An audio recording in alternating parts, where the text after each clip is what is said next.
I've been working in quiet for about 10 years, first as an illustrator, and then as an artist who paints on canvas. I've been working to create, refine, and discover my artistic voice. And in that time, I've realized something. Motivation is kind of overrated. We often hear people say, I need inspiration to create, or I just don't feel motivated right now. But what if I had told you that waiting for motivation is actually a hindrance to your creativity?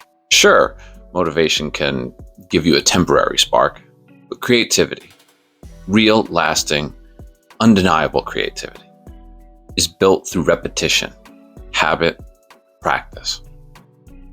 It's not just a fleeting feeling that you have or you chase. It's something that you build. It's like an athlete that doesn't rely on motivation to train. An artist shouldn't rely on motivation to create. If you want to master your craft, whether you're an aspiring artist or just feeling stuck in a rut, you have to show up. You have to work through those daily lulls, those uninspired days, and the times when nothing feels fresh, because creativity is actually a muscle. So how do you make creativity part of your routine? Here are 3 things to keep in mind to commit to your daily practice, without falling into that usual predictable advice. The first thing to do is to try to create without expectation. One of the biggest creative killers is pressure. The pressure to make something perfect, meaningful, or worthy of sharing. The pressure stops you from even beginning. Instead, try to create with 0 expectation. Not every piece needs to be groundbreaking. Sketch something messy, paint something chaotic, write something nonsensical. Creativity needs space to roam without constraints. Some of your best work will come from sessions where you thought you were producing nothing. The work itself will surprise you, and it could be an addition to something you work on in the future. The next thing you should consider doing is tracking your time, not necessarily results. The common mistake that most people make, including myself, is focusing too much on what they're producing rather than how much time they're spent in practice. If you're constantly measuring success by the quality of each piece, you'll discourage yourself because not everything you make is going to work. But when the results don't match your expectations, it won't matter as long as you've put in the time.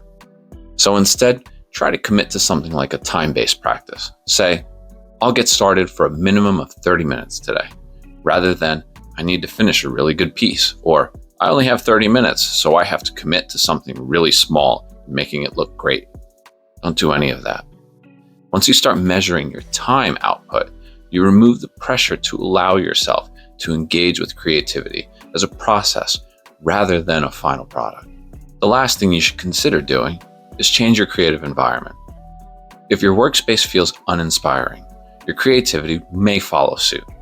But instead of waiting for the perfect environment to appear, actively make changes to it.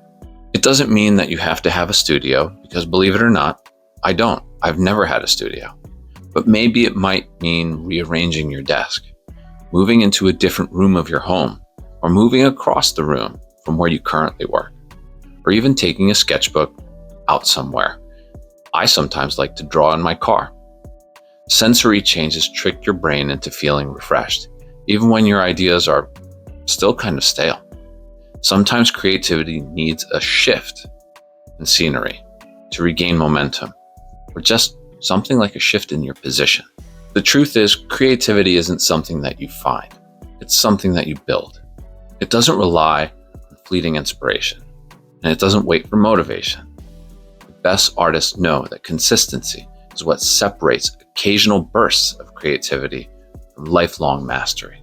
So whether you're just starting out or feeling stuck, remember, just show up, create without expectation, track the time that you put in, not necessarily the results. Let your environment work for you, because creativity isn't just a moment, and it isn't an inspirational muse. It's a habit.